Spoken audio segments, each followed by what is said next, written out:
ममता बनर्जी खुद प्रोटेस्ट पर है कि इंसाफ दो, हमें इंसाफ चाहिए और जल्द से जल्द कैदी को फांसी दो। लेकिन वो इंसाफ किससे मांग रही है?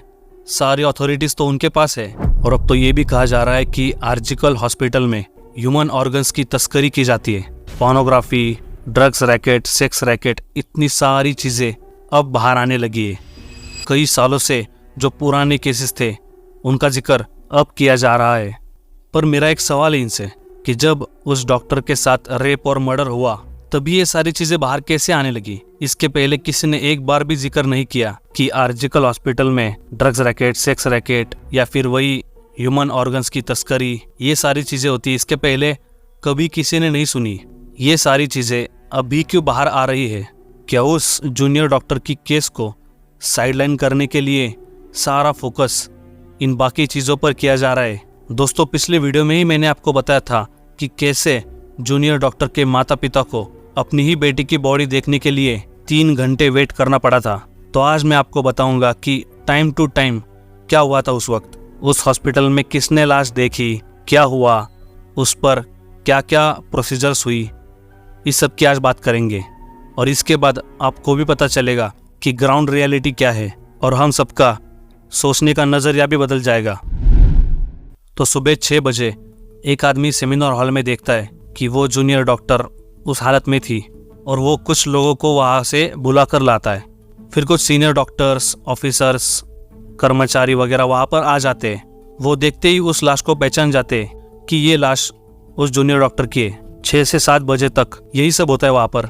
1 घंटा ऐसे ही गुजर जाता है। अब सब लोग वहाँ पर टेंशन में थे, क्या करें, उनको कुछ सूझ नहीं रहा था।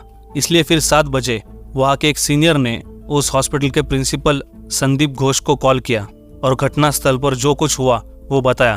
प्रिंसिपल संदीप घोष ने कहा, मैं आता हूँ। संदीप घोष का घर हॉस्पिटल से 30 मिनट दूरी पर था और लगभग 8 बजे के आसपास संदीप घोष हॉस्पिटल में पहुंच जाते हैं। वो देखते हैं कि लाश अभी तक सेमिनार हॉल में ही है, मतलब वही पड़ी हुई है लाश अभी तक। इन्होंने कुछ किया ही नहीं क्योंकि बाकी डॉक्टर्स ने धड़कन वगैरह चेक की थी उनकी और उनको पता चल गया था कि शी इज डेड। अब डॉक्टर संदीप घोष जो आए हैं वो अभी चेक करेंगे, ऑब्जर्व करेंगे, देखेंगे कि क्या कुछ हुआ है उस हॉल में। लेकिन वहाँ वो भी 1 घंटे तक देखते हैं बस। वो दूसरे स्टाफ से पूछताछ करते हैं और इसी में 9 बज जाते हैं। 9 बजने के बाद वो अपने केबिन में चले जाते हैं, वही डॉक्टर संदीप घोष। मतलब 6 बजे पहली बार लाश दिखी, 7 बजे प्रिंसिपल को फ़ोन लगाया, 8 बजे प्रिंसिपल आए और आखिरकार 3 घंटे गुजर जाने के बाद 9 बजे प्रिंसिपल संदीप घोष पुलिस को इन्फॉर्म करते कि यहाँ पर सेमिनार रूम में एक लाश पड़ी है। उस डॉक्टर के पूरे शरीर पर जख्म थे, शरीर पर सिर्फ एक कपड़ा था। ऐसी हालत देख के डॉक्टर तो क्या, किसी भी आम आदमी को पता चलेगा कि उसके साथ हुआ क्या है। लेकिन फिर उन्होंने 3 घंटे बर्बाद क्यों किए? 9 बजे कॉल करने के बाद 10 मिनट में ही पुलिस हॉस्पिटल में पहुंच जाती है। लेकिन 6 से 9 बजे तक वहाँ उस क्राइम सीन पर बहुत सारे लोग आए थे। मतलब जैसे ही पता चला कि यहाँ पर एक लाश पड़ी है तब पूरे स्टाफ से लेकर कर्मचारी, चपरासी, सारे लोग वहाँ टहल रहे थे। इस वजह से फिंगरप्रिंट्स, फुटप्रिंट्स, ये सारी चीज़ें एविडेंस मिट गए। सुबह के 10:53 को जूनियर डॉक्टर के पेरेंट्स को कॉल जाता है। पहली बार लाश देखने के 4 घंटे और 53 मिनट हो जाने के बाद वहाँ के लोग जूनियर डॉक्टर की माँ को फ़ोन लगाते हैं। उसकी माँ कॉल उठाती है। सामने से एक शख्स बताता है, मैं आरजीकर हॉस्पिटल से बोल रहा हूँ, आपकी बेटी की तबीयत ठीक नहीं है, आप आ जाइए। इतना बताकर फ़ोन कट हो जाता है। जूनियर डॉक्टर की माँ डर जाती है कि सिर्फ इतना बता के ही फ़ोन काट दिया। वो कॉल बैक करती है और कहती है कि अभी मुझे कॉल आया था, क्या हुआ है मेरी बेटी को? तो सामने से आवाज़ आता है, हम आपको ज़्यादा कुछ नहीं बता सकते, आप सीधा अस्पताल आ जाइए। अब ऐसा कोई फ़ोन पर कहे तो क्या हालत होगी उनकी, मतलब उसके माँ बाप को कैसा लगा होगा। तो उन्होंने तीसरी बार फ़ोन लगाया और कहा कि हमें क्लियरली बता दो क्या हुआ है हमारी बेटी के साथ। तो सामने से आवाज़ आई कि मैं यहाँ का असिस्टेंट सुपरिटेंडेंट बोल रहा हूँ, आपकी बेटी ने सुसाइड कर लिया है, आप जल्दी से अस्पताल आ जाइए। ये सुनकर डॉक्टर के माँ बाप डर जाते हैं और हॉस्पिटल की ओर भागते हैं। उनका घर हॉस्पिटल से 1 घंटे दूरी पर था। दोनों जल्दी से हॉस्पिटल के लिए रवाना होते और 12 बजे हॉस्पिटल पहुंचते और हॉस्पिटल जाके बोलते कि मेरी बेटी से मिलना है मुझे। खास करके माँ बहुत घबराई हुई थी। उसने कहा कि मुझे मेरी बेटी को देखना है। लाश को मुर्दा घर ले जाया गया था, लेकिन उन लोगों ने उसके माँ बाप को मिलने नहीं दिया। उस जूनियर डॉक्टर की माँ रोती रही, गिड़गिड़ाती रही, फिर भी उनको अपनी बेटी को देखने नहीं दे रहे थे। आखिरकार 3 घंटे हो गए। 3 घंटे होने के बाद हॉस्पिटल के लोगों ने कहा मिलाते हैं आपको आपकी बेटी से। फिर उनको मुर्दा घर ले जाने के बाद बेटी को दिखाते। ऊपर कपड़ा ढका हुआ था। वो कपड़ा हटाने के बाद माँ देखती है कि नीचे पैंट नहीं है और ऊपर की दिशा में सिर्फ एक कपड़े का टुकड़ा है। होंठों से, आंखों से बहता हुआ खून और सर से पैरों तक सारे जख्म। जैसे ही माँ ने अपनी बेटी को देखा, वो जोर से चीखी और कहा कि कौन कहता है मेरी बेटी ने खुदकुशी की है? ये तो मर्डर है, खून हुआ है मेरी बेटी का। ये बात पहले तो हॉस्पिटल तक थी, लेकिन शाम होने तक उस जूनियर डॉक्टर के कॉलीग्स गुस्से में प्रोटेस्ट करने लगे और ये बात मीडिया तक पहुंची। मीडिया के पास कोई खबर गई तो वो खुद ब खुद हर घर में चली जाती है। अगले दिन हॉस्पिटल के बाहर धरना प्रदर्शन, प्रोटेस्ट शुरू होता है, क्योंकि ये सब जिस तरीके से, जिस हैवानियत से हुआ था ना, तो लोगों में इसका बहुत गुस्सा था। फिर पुलिस आती है और जैसे मैंने आपको पहले वीडियो में बताया था कि सीसीटीवी कैमरा चेक करने के बाद संजय रॉय नाम का शख्स, उसे वो पकड़ते हैं। पुलिस कहती है कि इसी ने शराब के नशे में उस डॉक्टर का रेप किया और फिर उसको मार दिया। गला घोट के इसने मर्डर किया। वो सिविक वॉलंटियर था। ऐसे ही वो बीच बीच में हॉस्पिटल में आता था। उसका ब्लूटूथ नेक बैंड वहाँ पड़ा हुआ मिला क्राइम सीन पर और फिर पुलिस ने उसी सबूत के बदौलत उसे पकड़ लिया। संजय रॉय कातिल है, ये कहकर पुलिस ने अपना दामन साफ कर लिया। फिर पोस्टमार्टम होने के बाद चीज़ें और सेंसिटिव हो जाती है। मीडिया में हेडलाइंस लग जाती है। अब अंतिम संस्कार करने की बात हो रही थी, तो जूनियर डॉक्टर जहाँ रहती थी उसके नज़दीक ही एक शमशान घाट में उसका अंतिम संस्कार करने वाले थे। फिर पुलिस ने अपने साथ बॉडी को लिया और कुछ सीनियर इंस्पेक्टर्स के साथ वो उस शमशान घाट पर पहुंचे। जूनियर डॉक्टर के पेरेंट्स भी वहीं पर थे, लेकिन वहाँ पहले से ही 3 अर्थियाँ ऑलरेडी वेटिंग लिस्ट में थी। उनका चौथा नंबर था। पुलिस का ये कहना था कि इसमें बहुत टाइम जाएगा, तो उन्होंने वहाँ के केयर टेकर से बात की और उसे समझाया कि पहले ये वाली डेड बॉडी पहले जाने दो। फिर अभी केयर टेकर क्या बात कर सकता है, पुलिस ने बोला है तो करना पड़ेगा। तो उसने वो पहली अर्थी जाने दिया आगे और जल्द से जल्द वहाँ पर अंतिम संस्कार हो गया। ऐसा महसूस हो रहा था कि पुलिस को बहुत ही जल्दी थी उस बॉडी का अंतिम संस्कार करने की। पुलिस ने इस पर कहा कि हमने डॉक्टर के पेरेंट्स से सहमति ले ली थी इस अंतिम संस्कार की जल्दी करने में, उनकी मर्जी से ये सब कुछ हुआ है। लेकिन फिर डॉक्टर के पेरेंट्स ने भी कहा सहमति लेने के भी तरीके होते हैं कि जल्दी करना है या फिर इन्हें पहले करना है, तो कई चीज़ें बिना धमकी दिए भी हो जाती है और काम हो जाता है। तो उन्होंने कहा कि ऐसे ही मेरी बेटी का जल्दबाजी में अंतिम संस्कार कर दिया पुलिस ने। कोलकाता पुलिस ने इस जल्दबाजी पर क्या कहा होगा कि हमने लॉ एंड ऑर्डर को देखते हुए ये सब किया, क्योंकि लोगों में बहुत गुस्सा था। वो गुस्सा और बढ़ जाता और वो उस जूनियर डॉक्टर की बॉडी के साथ धरना प्रदर्शन करते, इसलिए हमने ये जल्दी कर दिया। कोलकाता की सीएम ममता बनर्जी कहती है कि 7 दिनों में मुजरिम को फांसी देंगे, लेकिन ऐसा नहीं होता है। 1 हफ्ते में किसी को फांसी नहीं दी जाती है। पहले पुलिस इन्वेस्टिगेशन होती है, फिर चार्जशीट होती है, लोकल कोर्ट में जाना पड़ता है, फिर हाई कोर्ट में जाना पड़ता है, फिर सुप्रीम कोर्ट में जाना पड़ता है, फिर कितने अटेम्प्ट्स करने पड़ते हैं। ये सब आपको पुराने केसेस से पता ही होगा।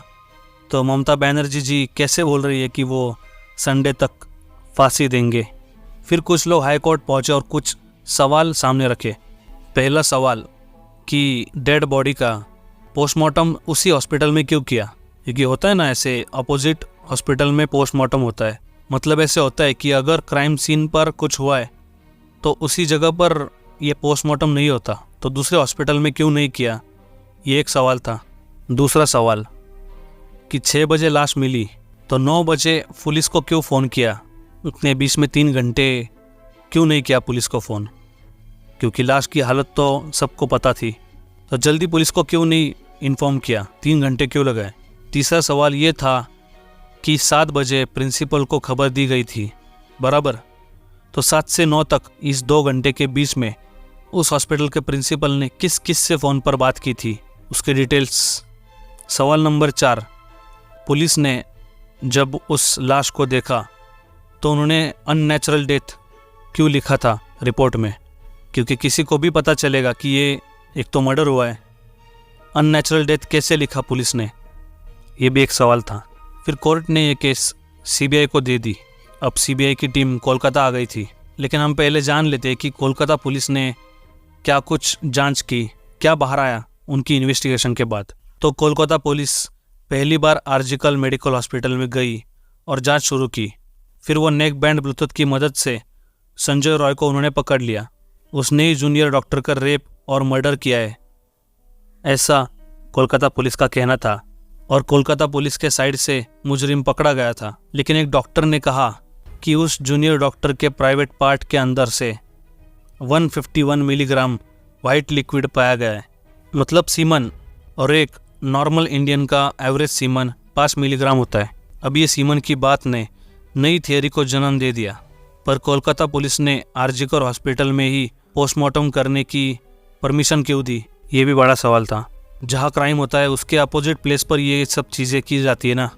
और अंतिम संस्कार में भी जल्दबाजी की उन्होंने, उसके पीछे की वजह भी ठीक से नहीं बता पाए वो। ऐसे बहुत सारे सवाल बाहर आ रहे थे।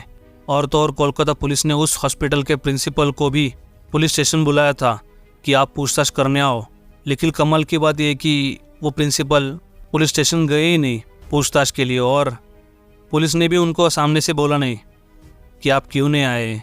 उन्होंने भी बोला जब आना है तब आओ, ठीक है। अब यहाँ पर नए नए एंगल्स आने लगे। एक नेता ने यह भी कहा था कि इस आरजीकर हॉस्पिटल में ह्यूमन ऑर्गन्स की तस्करी होती थी। देखो, सेक्स रैकेट चलता था, ड्रग्स रैकेट चलता है। अब ये सारी थेरीज आ गई और सीबीआई टीम भी दिल्ली से कोलकाता आ गई। सीबीआई को भी कुछ सवालों के जवाब चाहिए थे, जैसे कि संजय रॉय वहाँ पर क्यों गया था? क्या सच में उसने ही ये सब किया था? संजय रॉय अकेला था या उसके साथ कोई उसके साथी थे? और जो डॉक्टर को चोटें पहुँचाई वो कैसे हुआ? किसी ने सुना नहीं क्या? सेमिनार हॉल में ही ये हुआ था या फिर ये किसी और जगह हुआ था और बॉडी को वहाँ आके डंप किया था? ऐसा कुछ था क्या? ये सारे सवाल सीबीआई के पास थे। और संजय रॉय की पॉलीग्राफ टेस्ट करने की भी परमिशन कोर्ट ने सीबीआई को दे दी थी। फॉरेंसिक टीम ने उस जूनियर डॉक्टर के बायोलॉजिकल सैंपल्स लिए थे और प्राइवेट पार्ट्स से भी उन्होंने कुछ सैंपल्स लिए थे, क्योंकि इसकी मदद से उनका डीएनए निकलेगा और ये पता चलेगा कि जूनियर डॉक्टर का रेप संजय रॉय ने किया था क्या, या सिर्फ उसने ही किया था, या फिर अगर प्राइवेट पार्ट में कोई और सैंपल मिला तो ये भी साबित हो सकता है कि ये गैंगरेप है। लेकिन अगर सिर्फ संजय रॉय के डीएनए के साथ विक्टिम्स के वजाइना के अंदर के सैंपल्स मैच किए तो ये सिर्फ रेप केस होगा, ना कि गैंगरेप। तो ये साबित हो जाएगा कि संजय रॉय ने ही उनका रेप किया है और उसके बाद गला घोटकर जूनियर डॉक्टर को मार दिया। लेकिन अगर इन दोनों को छोड़ के और डीएनए सैंपल्स प्राइवेट पार्ट में मिले तो ये साबित हो जाएगा कि ये गैंगरेप है और केस एक दूसरी दिशा में चला जाएगा। अब अगर फॉरेंसिक रिपोर्ट आएगा तो वो पहले सीबीआई की टीम को मिलेगा, पहले कोलकाता पुलिस को मिलने वाला था, लेकिन अभी तो इन्होंने वो केस टेक ओवर कर लिया। अगर फॉरेंसिक रिपोर्ट में आया कि रेप किया है तो ये केस सॉल्व, और अगर ऐसा आया कि ये गैंगरेप किया है तो फिर से नई थेरी, नए सवाल सामने आने लगेंगे। जब मैं ये वीडियो रिकॉर्ड कर रहा हूँ तब पोस्टमार्टम रिपोर्ट नहीं आया था, फॉरेंसिक रिपोर्ट भी। मैं भी उसी इंतज़ार में हूँ। तो आज की इस वीडियो में इतना ही। अगर आपको ये वीडियो इन्फॉर्मेटिव लगा हो तो इस वीडियो को लाइक कीजिए, और इस केस के बारे में आपको जो कुछ बोलना हो, जो कुछ आपके पास इंफॉर्मेशन हो जो आपको लगता है कि शेयर करनी चाहिए, तो आप मुझे कमेंट में बता सकते हैं। और अभी तक अगर आपने हमारे इस चैनल को सब्सक्राइब नहीं किया है तो सब्सक्राइब कीजिए। आपका बहुत बहुत धन्यवाद।